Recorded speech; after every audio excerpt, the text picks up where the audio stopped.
Today in this video, we're going to talk about tank trinkets. Sorry, it's so dark. Let me take that off. I've been getting this question a lot. What is the best trinket for Brewmasters to run? And in this video, I want to talk about different options and which dungeons might be better in some scenarios. Now, of course, if you're a Mythic Plus player, you may have access to different trinkets than if you were primarily just a raider. If you don't raid at all, you're going to have limited access to trinkets. Depending on how much you get to play or how much you get to farm, this is going to dictate, I guess, in general, how many items you're going to have access to. And so I'm going to walk through what I've been using personally and talk about some situations where some trinkets might feel better and might feel worse. So let's get into it. So let's say you're a raider. You raid, you have plenty of time, you're committed to a raid schedule. Let's say you're farming heroic. Like, you're not in Mythic at all, but you're farming heroic. You're going to have access to a handful more trinkets than just someone who can only do Mythic Plus or doesn't care to raid, etc. The best trinket you're going to be able to get from the raid is going to include Combustible Bomb Suit. This is a solid option for some players. Now, what this does is it gives haste, so you're losing out on having agility on your trinket, which I'm going to talk about the problem with that in a little bit. Haste is also not necessarily a stat that's necessarily game-changing for the Brewmaster Monk. We don't scale well with haste at all. Haste breakpoints for Brewmaster happen a long time down the road, so not necessarily the best trinket, but what it does do is it gives you a very strong 75% damage reduction on a 1.5 minute cooldown. This slots in very nicely with our other cooldowns. Brewmaster notably doesn't have the best CDs. Dampen Harm is a little finicky. Diffuse is very specific to magic damage. Zenmed is very difficult to use, and Fortifying Brew has a long cooldown dependent on CDR and our tier set procs. So when you are going into a big pull or you're playing with uncapped DPS like a Boomkin or an Unholy DK or an Arms Warrior, and you want to pull around these classes, having something like this in your arsenal is very strong. But when you're looking through the rest of the raid, there isn't really anything to write home about. The tank trinket from Vexy is very, very lackluster. It does a good bit of damage if you want it, but Gear Grinder Spare Keys does more damage, and it's a DPS trinket, so you would run this instead. But again, there isn't really anything to write home about. Scrapfield is very bad. You don't want the haste from it. It does proc quite frequently, but it's going to do less than half of the amount of healing over the course of an entire key that Combustible Bomb Suit would do for you. Eye of Kazan is also a strong trinket, but with how popular it is for a lot of DPS classes, chances are you're not going to be running it. If your route is planned around pulling around Eye of Kazan and maintaining these stacks, it's actually a really good stat stick trinket that you might want to utilize in the future if you can ever get your hands on it. But from the raid, if you are raiding, Combustible Bomb Suit is probably your best option. Again, from the raid specifically. But let's talk about some of the dungeon loot. So starting off, we have Cinderbrew Meadery. Cinderbrew Stein trinket is okay. I use it if you have it and you don't have any other better options, but this isn't necessarily the strongest trinket. It's going to do a little bit more healing than Scrapfield from the raid, and it's going to give your party like a solid amount of main stat uptime as well as yourself, and it does a good bit of healing, but overall, you're sacrificing having a static stat stick for a proc-based stat stick, which is just not necessarily the best thing to do. If you're looking for pure damage, Ravenous Honeybuzzer isn't bad, though it is clunky to use. For example, if I throw this trinket on, and let's head over to the training dummies, and I start combat here, what's clunky about this trinket is that when you do eventually use it, it dashes you through the targets, which again, it does a lot of damage, but it's kind of like just awkward to use. So I don't recommend getting it, but if you have it, it is very high simming for the Brewmaster and AoE. So moving into Darkflame Cleft, again, nothing great here. I don't like Remnant of Darkness. I've had some people say it's actually not too bad. I've had it, I've used it, I don't like it. The stat stick amps are kind of weird, but then when you dispatch those stacks for damage, the damage isn't worth losing the stacks for. So I try to stay away from these trinkets that don't necessarily give main stat. Priority of the Sacred Flames, of course, people are going to talk about Tomes of Light's Devotion and the Signet of the Priory. Now, I personally have Signet. Signet is very good, but it's only good if you're playing Master of Harmony and you're not playing Chi Surge, which tends to be what people lean to. It gives you a ton of secondary stats on a 2-minute cooldown, which lines up with Weapons of Order, making Weapons of Order a very solid cooldown because you're pairing it with a trinket every single time. So that is a good option. The Tome of Light's Devotion is I have 40 runs clocked on my board right now, and I have yet to see this trinket drop. So I can't even go to show you right now. I'd have to go back and dig up PTR footage, which I don't feel like doing. But basically, this is really strong when it comes to doing damage. Not super great defensively. It mitigates pure magic damage, so it's similar to, like, I don't know, it's not like diffuse, but think of like diffuse magic. It's good for one type of school. The magic damage, if you're like just playing with the trinket defensively, it actually does a good bit of healing against magic damage. It's good in some dungeons, but most players play it as an offensive trinket. As an offensive trinket, this is probably your best bet in single target. It loses some value when you get into bigger pulls because the stacks go up faster, and then it will swap to defensive mode before you can actually use the trinket to swap it back to the attack mode, meaning you're going to lose damage there when you get into larger AoE pulls, but it's very good for single target. If I had this trinket, I would probably run it in dungeons I'm comfortable in defensively. So basically, this is a trinket you want to use if you're doing like raid single target, or Theater of Pain is really good for, because a lot of the pulls are like fairly small. Some other dungeons, though, it actually loses value in, and you would want to run something else, especially if you're looking to play more defensively. So as of right now, Priory is really the big dungeon that you want trinkets from. If you want a little bit more damage, though, Ravenous Honeybuzzer isn't bad for AoE. The Rookery, trinkets from here, not good. Don't recommend getting anything. Motherlode, kind of same thing. Azurok's Resonating Heart, though, on a Mythic track could be very valuable, but the problem with it is that the procs are relatively random. You can get them back to back. You can get them very far apart if they line up with your CDs. On Mythic track, this thing is like 20k main stat, which is huge. If it procs during Weapons of Order or during like an Exploding Keg or a Chi Burst window, it's really good. Outside of that, don't recommend getting it. Of course, everyone knows that these trinkets are an absolute meme, so Mechagon not worth farming. Theater of Pain, there is a damage trinket from here, the Grim Codex. It's not, so you have to roll Windwalker to get it. This does okay damage on paper, but I have yet to see like really good logs utilize this well. And then last but not least, we have Floodgate. Floodgate is going to be your best in-slot trinkets. When you roll Brewmaster, you have Ringing Ritual Mud and Improvised Seaphorium Pacemaker. So if you're farming trinkets, or you're wondering what trinkets to use, you should be farming Priory of the Sacred Flame, or Priori of the Sacred Flame. I know people flame me for mispronouncing it. Or Operation Floodgate. You have Improvised Seaphorium Pacemaker and Ringing Mud Ritual. So I have, I guess I have 3 of the 4 dungeon trinkets, and I have the 1 raid trinket that's going to be good. I would like Eye of Kazan at some point just to see and, mess around with it. But for the most part, when should you be using these trinkets? So we're going to actually look at Murloc.io. You do want to take every site like this with a grain of salt, because it is this is aggregated data, which I like a lot.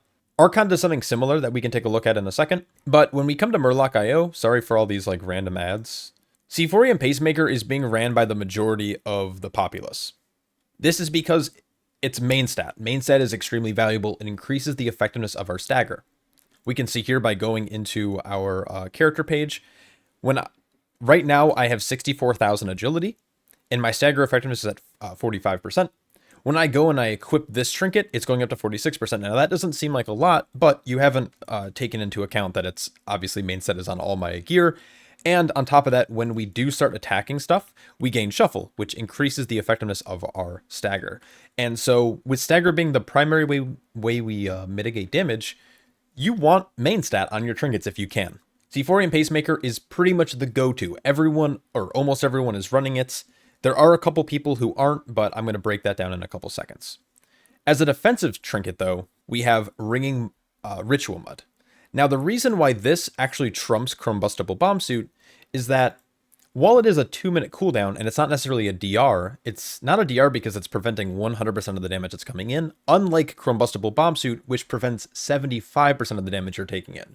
So while Combustible Bomb Suit is really good at absorbing a lot of damage and can arguably absorb more in that duration, preventing damage straight up on a off the global cooldown ability that gets reduced whenever you take periodic damage, it's extremely, extremely strong. So this has been a trinket that I personally like, and this is the combination that I'm running, and you can see this on Murloc.io. If you actually come to the top, you can actually look at players specifically. So we could take a look at Poa, Monksy, Mordred, myself, or Big Crusher, or you can go to anyone on these couple, like on any page. But if we take a look at myself as an example, you can scroll down and see that I am running this trinket setup. If we go back, we can even take a look at someone like Mordred, Mordrum is, I actually haven't looked. I don't know if he's running something similar. He's running Ring Ritual Mud and Chrombustible Bomb Suit. This is a combination that I've done in a couple of dungeons, and I'm going to talk about those specific instances here shortly. But we can come and take a look at Monksy, because he is playing Master of Harmony. Now you're going to see a little bit of a different setup on him. He is running the Pacemaker, but he's also running Signet, and this is because he is currently playing Master of Harmony. And this is where this gains a lot of value. If we come back and we look at rank 1, Poa, we can see that he is running the trinket setup of same thing as Mordrum, the double defensive trinket use. So let's talk about when you're using double defensive trinkets. Also, sick fucking Mog, dude. Like the little mushroom hat. Dude. Oh, man. Anyways, so when you're playing Brewmaster in general, any average player, I would recommend this would be probably your best setup for trinkets. They're farmable from dungeons, so it doesn't take a lot of effort. They're fairly common. It's one dungeon you can get both of your trinkets in. Obviously, the Ring Ritual Mud drops from just for tanks, but if you're playing with some DPS friends or a healer friend, they can actually roll the Seamaker or the Pacemaker for you, which can be very valuable. The crit uptime is also extremely high, and it makes up for us having a little bit lower crit. And then the Ring Ritual Mud, it's such a massive absorb. You can see here that's like 80% of my health pool, and it gains a ton of value in a lot of dungeons. So let's kind of walk through what dungeons it's going to gain a lot of oomph from, a lot of power. So Dale Cry in Priory, his Pierce Armor, he's constantly putting this on the tank. You're going to get massive cooldown reduction from this boss. On the second boss, Brawn Pike, whenever he does his Unleash or the Sacrificial Pyre, this dot, if you soak all three, or if you soak even just one, it puts a dot on you, and that dot is going to reduce the cooldown of this ability. So Brewmasters become almost immortal in this dungeon by running this trinket. In Cinderbrew Meadery, you're going to have these patrons doing the mean mug on you, so you're going to cut constant CDR there. When you're tanking these little bees with the bee venom, it's going to give you cooldown reduction in this swing as well. So it gets a lot of value in Meadery as well. There isn't as much value you're going to gain from Dark Flame Cleft in particular. The only dot that goes on players is going to come from the Wick Lighter, but this actually, like, this prioritizes DPS and basically your group over the tank, and the Explosive Flame Cast doesn't really do anything, but it is going to gain a lot of value when you're tanking the Corridor Creepers. Though this can be dispelled now, every tick of this that happens and every time it's reapplied, it's going to reduce the cooldown significantly. Basically, as I go through every single dungeon, almost all points in the dungeon where you feel like you're going to be susceptible to taking a lot of damage, it's probably in the form of a dot. And because it's the form of a dot, you're going to get this trinket back a lot faster than that 2-minute benchmark that you would normally get. It doesn't have a lot of value in the start of the dungeon, but later in the dungeon, especially when you're on the second boss and he does this chaotic corruption and vulnerability, this is a dot. It reduces the cooldown of your Ring Ritual Mud. Again, very, very strong. So let me quickly talk about when will you use double defensive trinket like this. This setup is extremely strong when you're playing basically two different scenarios.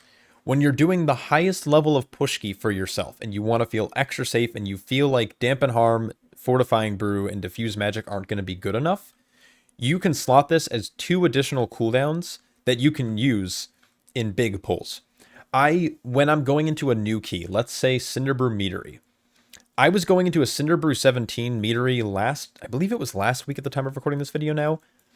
In this dungeon, I did the first pull with these trinkets. I was like, I'm going to probably die, so I want to get as many defensive options as possible, and I'm going to sacrifice a little bit of agility to do that. Once I got comfortable doing these larger pulls without using these trinkets or without using all my defensives, I would pull off the trinket and start shifting back towards the C4 Pacemaker. Now you're seeing Mordrum when we go back to Murloc.io. I don't know why I closed it, but if we come back to Brewmaster, that is why you're seeing Poa and Mordrum run these trinkets. I have also run the double defensive use when I'm doing progression keys.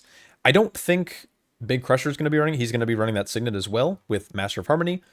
But basically, the only time you'll ever want to run this double defensive setup is specifically if you're doing keys that you are uncomfortable in and you don't want to die. You're going to lose a good bit of damage by running these because you're losing a lot of main set and you're losing like Critical Strike, for example.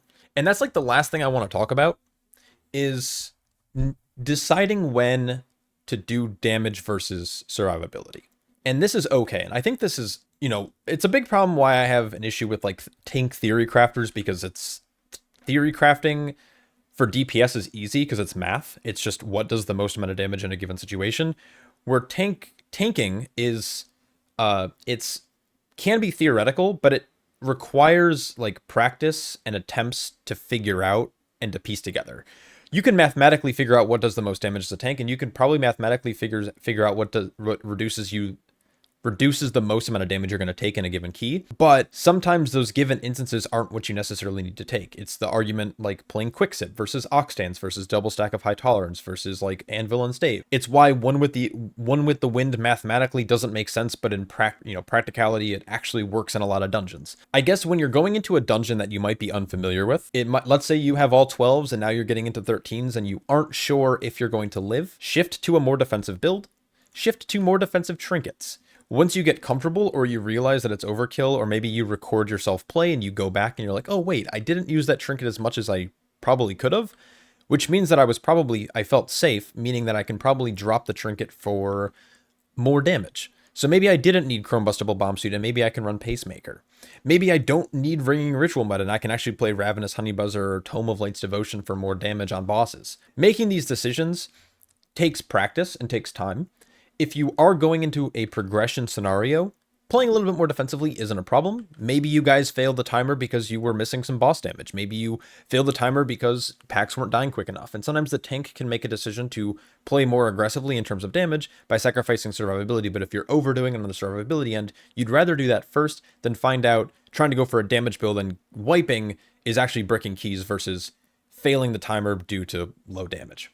So that's my take. The one last thing I'll say is double defensive trinket is also very good if you're playing with uncapped DPS. Uncapped DPS want to pull big all the time. Personally, for me, I play with a lot of capped DPS classes like Outlaw Rogue and Fury Warriors. But when you're playing with, compositions like Unholy Decay, Fire Mage, Boomkin, Shadow Priest, etc., you may want to shift to, double defensive so you can pull bigger for them. Anyways, I hope that answers your questions. I hope I didn't ramble on too much. I hope you guys enjoyed this video and learned something. Let me know if you have any questions down below. And of course, I'll catch you all in the next one. Peace.